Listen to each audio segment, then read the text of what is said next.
Hello students, how are you? I hope you all are fit and fine. Today we are starting a new chapter which name is the State Executive.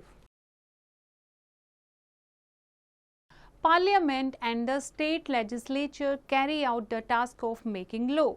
Now the executive of the union government executes the central law. It comprises of the president, the vice president and the prime minister with his council of ministers and the civil servants. ये मिलके हमारी क्या बनती है? Central government. Okay, और central laws, union government जो होती है वो सेंट्रल लॉज को क्या करती है? एग्जीक्यूट करती है. The duty and responsibility of the state executive is same as those of the central government but on a subordinate level. The state executive is composed of the governor, the council of ministers headed by the chief minister and the civil servants. ये मिलके क्या बनते हैं हमारे? state executive. Powers are divided between the center and state governments. According to the Constitution of India, the state legislature carry out the task of making the state laws. The state executives execute these laws in the state. जो state executive होते हैं वो इन laws को state में execute करते हैं, लागू करवाते हैं. And the state executive is composed of the governor, the chief minister and his council of ministers. The powers and functions of a governor are as those of the president of India. जो governor होता है state का उसके पास same power होती हैं जो president of India के पास होती हैं. ओके, सेंट्रल गवर्नमेंट में. नाउ द गवर्नर, हर एक स्टेट में एक गवर्नर होता है जो कि constitutional head of the state होता है. अपॉइंटमेंट ऑफ द गवर्नर, कौन अपॉइंट करता है? The governor is appointed by the president of India. India के जो प्रेसिडेंट हैं वो गवर्नर को अपॉइंट करते हैं. While appointing a governor the president of India acts on the advice of the prime minister. और इसमें प्राइम मिनिस्टर की भी सलाह ली जाती है. At times the chief minister of the concern state is also consulted. और वहाँ का जो CM होता है उस स्टेट का, उससे भी पूछा जाता है. Sometimes one governor can be appointed for 2 और मोर स्टेट्स और यूनियन टेरिटरीज. कई बार क्या होता है, एक ही गवर्नर को 2 या 2 से ज़्यादा स्टेट या यूटीज के लिए अपॉइंट किया जाता है. For example, there is one governor for Tripura, Manipur and Nagaland. तीनों स्टेट के लिए हमारे पास एक ही गवर्नर है. Now qualification. एक गवर्नर बनने के लिए the person must be a citizen of India, 35 year of age से ऊपर होनी चाहिए age, and he she should not hold any office at profit, and conventionally he she should not pertain to the state where he is appointed. Now oath of office. Before entering upon his office, office में आने से पहले जब governor को appoint किया जाता है, the governor takes an oath of office before the chief justice of the concerned high court. और हाई कोर्ट के चीफ जस्टिस के सामने उसे एक ओथ लेनी पड़ती है. And in the absence of the chief justice he takes oath in front of the senior most जज ऑफ द हाई कोर्ट. अगर चीफ जस्टिस उस टाइम नहीं अवेलेबल होता है तो जो सीनियर जज होता है हाई कोर्ट का, उसके सामने गवर्नर को ओथ लेनी होती है. Now term of office. The governor is appointed by the president for a term of 5 year. 5 साल के लिए अपॉइंट किया जाता है. However, he holds office during the pleasure of the president. After the expiry of his term, he can be reappointed. 5 साल के बाद दोबारा से अगर वो अच्छा काम करता है तो दोबारा से उसको reappoint किया जा सकता है. But he can be removed by the president even before the expiry of his term. लेकिन अगर president उसके काम से खुश नहीं है, satisfy नहीं है, तो 5 साल से पहले भी उसको remove कर सकता है. And he can resign earlier due to reasons of health or any other reason. और खुद गवर्नर भी अपने 5 साल से पहले अगर किसी हेल्थ इश्यू है या कोई दूसरा कारण है तो रिजाइन दे सकता है. Next is salary. He gets a monthly salary of 3,50,000 and some other allowances. He is also given a rent-free residence generally known as Raj Bhavan, और राज भवन रहने के लिए दिया जाता है गवर्नर को 3.5 लाख महीने की इसकी सैलरी होती है, और कुछ अदर अलाउंसेस भी होते हैं। इतनी हाई सैलरी क्यों होती है? ताकि ये करप्शन में ना फंसे और इंडिपेंडेंटली अपना काम करें। Now powers and functions of the governor, क्या क्या पावर्स होती हैं गवर्नर के पास? फर्स्ट है executive powers. He is the executive head of the state government. All executive actions of the state are taken in his name. जितने भी executive actions होते हैं स्टेट में वो सारे गवर्नर के अप्रूवल से ही होते हैं। He appoints the chief minister and on his advice other ministers are appointed to constitute his council of ministers. और सीएम को, स्टेट का जो सीएम होता है उसको गवर्नर अपॉइंट करता है और सीएम की एडवाइस पर दूसरे मिनिस्टर्स को अपॉइंट किया जाता है जिसे काउंसिल्स ऑफ मिनिस्टर्स कहते हैं। He makes high appointments like those of the Advocate General, Chairman and members of the State Public Service Commission. और जो हाई अपॉइंटमेंट होते हैं जैसे कि किसी एडवोकेट जनरल को अपॉइंट करना है, चेयरमैन को करना है, या members of the state public service commission के किसी मेंबर को अपॉइंट करना है, ये अपॉइंटमेंट कौन करता है? Governor. He is also consulted by the President in matters relating to the appointment of the judges for the High Court of his state. और कई बार जो प्रेसिडेंट होता है कंट्री का वो कई बार कंसल्ट करता है गवर्नर से ताकि जो हाई कोर्ट के जज हैं उनको अपॉइंट कर सके। नेक्स्ट है लेजिस्लेटिव पावर्स। लेजिस्लेटिव पावर्स कौन कौन सी होती हैं? The first session after the general election begins with the address of the governor. जो फर्स्ट सेशन होता है वो गवर्नर के अपॉइंट होने के बाद, गवर्नर जब अपनी स्पीच दे देता है उसके बाद ही होते हैं first general election. Second, he summons and prorogues the sessions of the state legislature. He can also dissolve the state विधानसभा, और इतनी पावर होती है कि वो विधानसभा को डिसोल्व कर सकता है। Every year the first session of the state legislature also begin with the address of the governor, and the bills passed by the state legislature are subject to his assent, and in case the legislature is not in the session he may promulgate an ordinance to meet the requirement of the situation. He has the power to address the state legislature and to send written messages to it.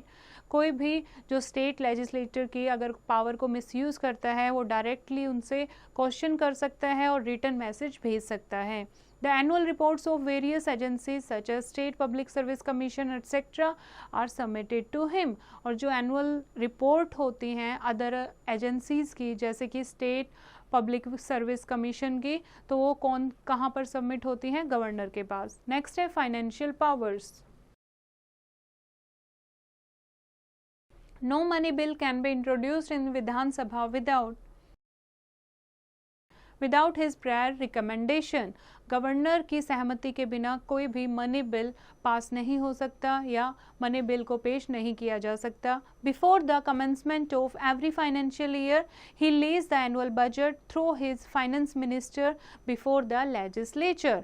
और जब भी एक नया financial year शुरू होता है तो annual budget पेश करता है governor with the help of finance minister, and he can make advances out of the contingency fund of the state to meet any unforeseen expenditure pending approval by the state legislature. Next है judicial powers.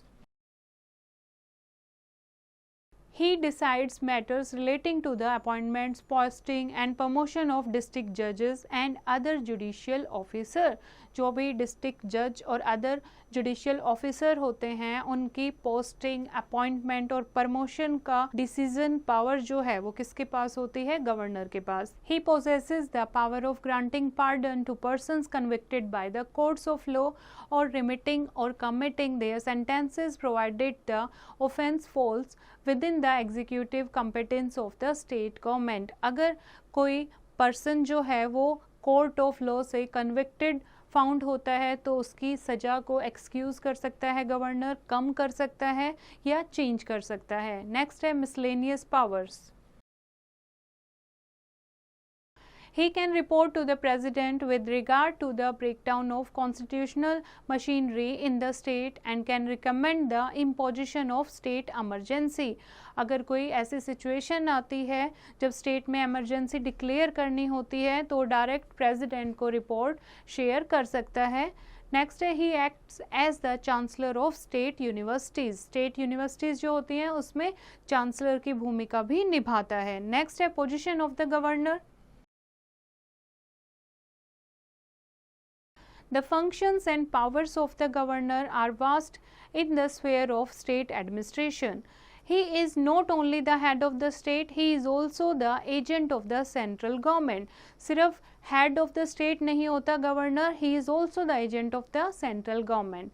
His position has been beautifully summed up in the following words. The governor is the constitutional head of his state just as the president is head of the union. और जो governor होता है, the governor is the constitutional head of the state होता है just as the president. जैसे कि पूरी union का हेड कौन होता है, प्रेसिडेंट, वैसे ही स्टेट का हेड कौन होता है, गवर्नर. नेक्स्ट है प्रेसिडेंट और गवर्नर्स रूल.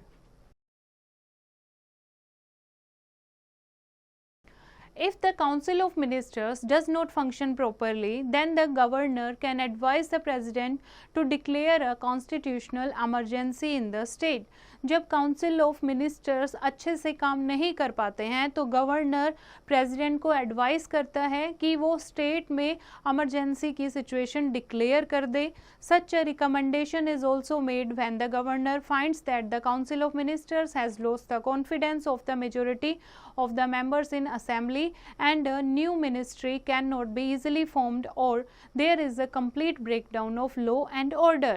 और ये situation तब आती है जब जो काउंसिल ऑफ मिनिस्टर्स है वो loss the confidence of the majority और दूसरा हमारे पास ऑप्शन नहीं होता है, न्यू मिनिस्ट्री बहुत जल्दी से तैयार नहीं हो पाती.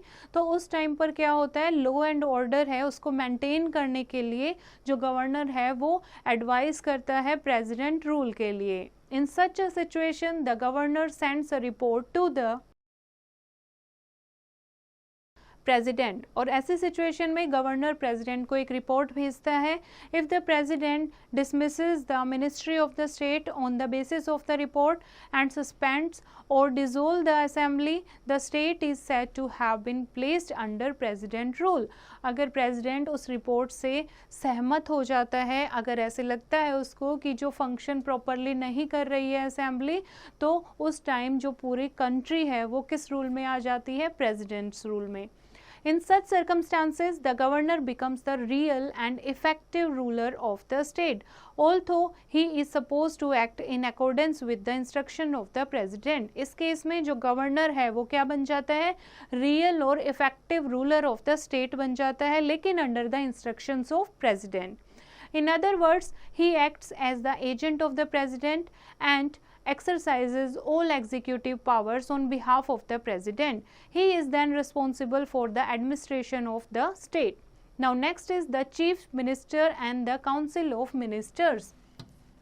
गवर्नर के अलावा स्टेट में और भी मिनिस्टर्स होते हैं जैसे कि CM and the council of ministers. The governor is the executive head of the state, but the real control of the state government rests with the chief minister and council of ministers.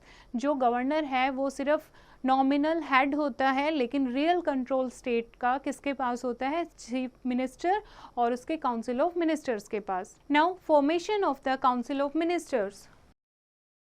जो council of ministers है उसकी formation कैसे होती है. When the election of the legislative assembly gets over, उसके बाद एक task शुरू होता है गवर्नमेंट बनाने का.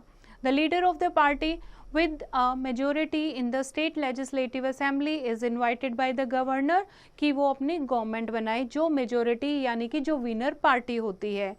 He is sworn as the chief minister and if there is no political party enjoying a majority in the state assembly, the two or more parties may join hands and elect a common leader who is appointed as the chief minister. अगर कोई एक winning party नहीं होती है तो 2 या 3 party आपस में हाथ मिलाती हैं और एक अपना लीडर चूज करती हैं जिसको चीफ मिनिस्टर कहा जाता है।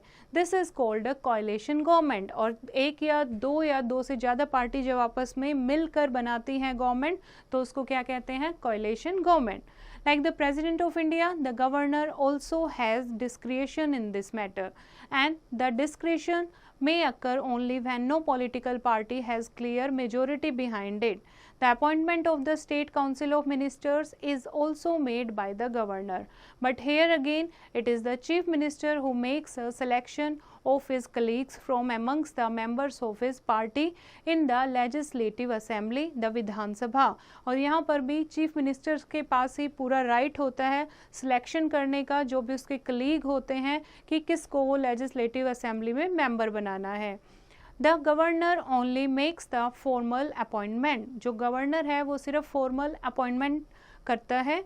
He never interferes with the choice of the chief minister in this matter। और जो चीफ मिनिस्टर की चॉइस है उसमें जो गवर्नर है कोई भी कुछ भी इंटरफेयर नहीं कर सकता। A person to be appointed a minister should be a member of the state legislature। और जो भी काउंसिल ऑफ मिनिस्टर्स का मेंबर बनता है वो स्टेट लेजिस्लेचर का मेंबर होना चाहिए। A person who is not a member of the state legislature can also be appointed as a minister, but in such a case he must get himself elected to either houses of the state legislature within 6 months of the date of his appointment, else he would cease to be a minister after the expiry of 6 months। लेकिन अगर कोई ऐसा member जो state legislature का member नहीं है और वो काउंसिल ऑफ मिनिस्टर्स में बन जाता है, इलेक्ट हो जाता है, तो उसको खुद को आगे आने वाले 6 महीने में इलेक्ट कराना होगा।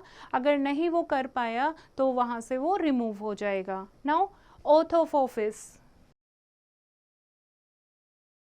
The chief minister and all the ministers before assuming their office have to take oath of office. The oath of office is administered to them by the governor of the state। और जो भी chief minister और जितने भी minister appoint होते हैं उन सबको एक ओथ लेनी होती है and it is by the governor of the state. Governor of the state के सामने उनको ओथ लेनी होती है। Salaries and allowances. The ministers are entitled to monthly salary allowances and various amenities, and these are determined by the state legislature from time to time। State legislature ये determine करता है according to state कि किसको कितनी salary and allowances मिलना है। Next है categories of ministers। The chief minister and other ministers form the council of ministers। The council of ministers in several states consists of 3 categories of minister: cabinet ministers, ministers of state and deputy ministers normally do not hold charge of independent ministers, and the cabinet comprises the first category of ministers only। cabinet में कौन होते हैं? cabinet minister में जो first category ministers होते हैं। It is thus a part of the council of ministers। The cabinet consists of ministers holding important portfolios, and it is the cabinet which carries on the government of the state। Whatever decisions it takes are considered to the decisions of the entire council of ministers। जो भी cabinet minister decision लेता है वो पूरे cabinet यानी पूरे council of ministers का decision होता है। Each department or portfolio is headed by a cabinet minister or a state minister। हर एक डिपार्टमेंट या फिर पोर्टफोलियो जो है उसको एक कैबिनेट मिनिस्टर हेड करता है। The education minister, the department of agriculture by the agriculture minister, and a deputy minister is attached to a cabinet minister। एक कैबिनेट मिनिस्टर को एक डिप्टी मिनिस्टर भी मिलता है जो उसके एब्सेंस में सारा काम करता है। नेक्स्ट है term. Normally, the chief minister and the council of ministers are appointed till the life of the legislative assembly of which they are the members। जब तक legislative assembly जब तक होती है तब तक chief minister और council of ministers भी अपना काम कर सकते हैं। In case of death of a chief minister or his resignation from his post, the whole council of minister ceases to exist, अगर सीएम रिजाइन कर देता है, अगर उसकी डेथ हो जाती है तो पूरा काउंसिल ऑफ मिनिस्टर जो है वो सीज कर दिया जाता है. They can be removed from office exactly in the same manner by the state legislative assembly as the Lok Sabha can remove the prime minister at the centre. और उन सब को एकदम से हटा दिया जाता है जैसे कि Lok Sabha can remove the prime minister at the centre. The chief minister can ask a minister to resign. Chief minister जो है वो अपने काउंसिल ऑफ मिनिस्टर में से अगर किसी से वो सेटिस्फाई नहीं है तो उससे रिजाइन ले सकता है और दूसरा अपॉइंट कर सकता है. He can expand his cabinet. The chief minister remains in office so long as he enjoys the confidence of the legislative assembly. Now, powers and functions of the council of ministers. जो council of minister होते हैं उसके पास क्या power होती हैं? First है formulation of policy. The first important function of the Council of Ministers is the formulation of policies on the basis of which administration of the state is conducted. Second है control over the administration. The Council of Ministers is the real executive of the state. जो state के real executive होते हैं council of ministers होते हैं. Each minister is made in charge of his department of the state is conducted. Next is maintenance of law and order. It is the responsibility of the Council of Ministers to maintain law and order in the state. और state में law and order को maintain करना it is the responsibility of council of ministers. Next है appointments. जितने भी major appointment होते हैं state के that are made by the governor on the advice of the council of ministers. Next is legislative functions. On the advice of the Council of Ministers, the Governor decides the time of summoning and propagation of the legislature. Council of Ministers की ही advice पर governor decide करता है time of summoning and propagation of the legislature कि कैसे किसी legislature किसी law को शुरू करना है. The governor's speech to the legislature at the beginning of the new session is prepared by the Council of Minister. और जब नया ईयर शुरू होता है तो जो गवर्नर की जो स्पीच होती है उसको कौन रेडी करता है? Council of Ministers. Majority of the bills are introduced in the legislature by the Council of Ministers. और जितने भी बिल आते हैं जो भी इंट्रोड्यूस होते हैं लेजिस्लेचर में उनको Council of Ministers ही इंट्रोड्यूस करते हैं. Old bills if needed be are also modified by this body. अगर पुराने बिल को अमेंड करना है मॉडिफाई करना है तो वो भी कौन करते हैं? Council of ministers. नेक्स्ट है financial functions. It is the Council of Ministers which prepares the budget and decides the financial policy of the state. Council of ministers ही होते हैं जो पूरा बजट प्रिपेयर करते हैं और डिसाइड करते हैं financial policy for the state. The final authority for its approval is of course the state legislature. Now powers and functions of the chief minister. अभी हमने पढ़ा काउंसिल ऑफ मिनिस्टर्स के power and function क्या होते हैं. अब chief minister के हम पढ़ रहे हैं. फर्स्ट है formation of the council of ministers. Council of ministers की फॉर्मेशन कौन करता है? चीफ मिनिस्टर करता है. Distribution of portfolios. जो इतने सारे पोर्टफोलियोज होते हैं जैसे education department, tour and travel department, इनको कौन मैनेज करता है, कौन इंट्रोड्यूस करता है और किस मिनिस्टर को क्या देना है, ये सारा डिस्ट्रीब्यूशन ऑफ पोर्टफोलियोज सीएम करता है, चीफ मिनिस्टर करता है. Next removal of ministers. Chief minister किसी मिनिस्टर के काम से अगर वो सेटिस्फाई नहीं है तो उसको रिमूव कर सकता है और उसकी जगह न्यू अपॉइंट कर सकता है. Presides over the meetings of the council. He summons the meetings of the council and preside over them. He also decides the agenda of the meeting कि कब मीटिंग रखनी है, उस मीटिंग का एजेंडा क्या होना है, ये सारी चीज़ें चीफ मिनिस्टर डिसाइड करता है. Link between the governor and the council of ministers. He is the major link between the council and the governor. It is his constitutional obligation to communicate all decisions of the council of ministers to the governor. जितने भी council of ministers के decisions होते हैं उनको governor तक पहुंचाना chief minister का काम होता है. Chief spokesman of the government. He is the chief spokesman of the government. He is given the authority to issue authoritative statements on state policy. Next है chief advisor of the governor. जितने भी major decision होते हैं governor के तो chief minister उनमें advice करता है. नेक्स्ट है appointments. All those major appointments which are technically made by the governor are in reality made on the recommendation of the chief minister. जितने भी important जो आपकी अपॉइंटमेंट होती हैं वो गवर्नर जो अपॉइंट करता है वो रियलिटी में कौन अपॉइंट करता है? चीफ मिनिस्टर अपॉइंट करता है. Now position of the chief minister. Although executive action is taken in the name of the governor, actually he is only a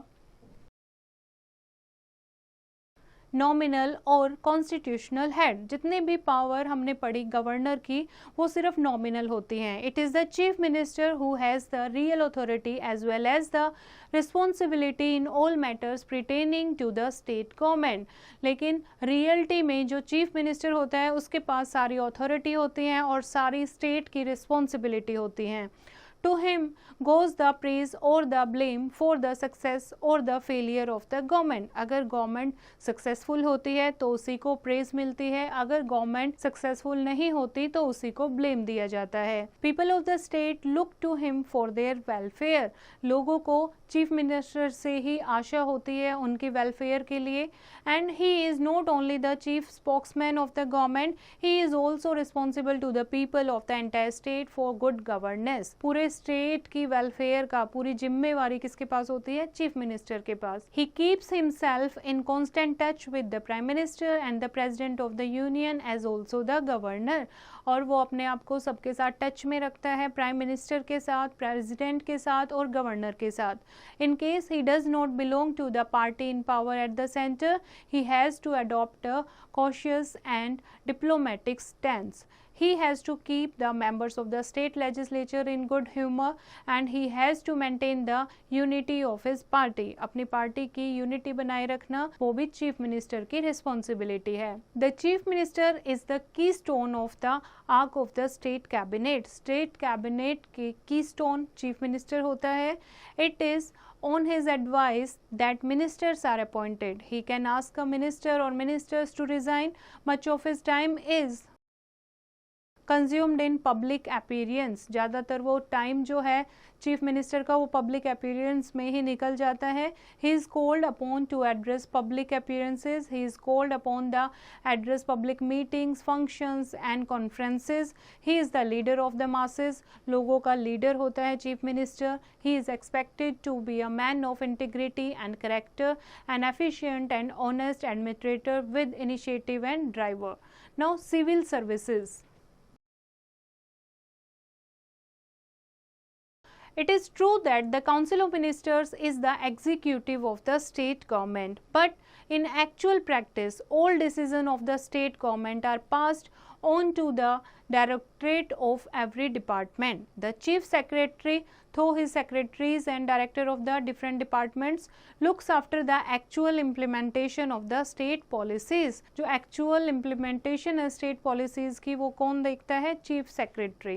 Thus the departmental officials who form the civil service cadre implement the laws, and as a citizen it is our duty to cooperate with these men and women so that they perform their duty smoothly and successfully for the greater public good. और civil services के जो लोग होते हैं वो truly state को execute करते हैं, लॉज को इम्प्लीमेंट कराते हैं और लोगों की वेलफेयर के लिए काम करते हैं. और एज ए इंडियन सिटीजन ये हमारी ड्यूटी होती है कि हम इन लोगों को कोऑपरेट करें. Now some important points. Parliament and the state legislature perform the job of making laws. The governor is appointed by the President of India.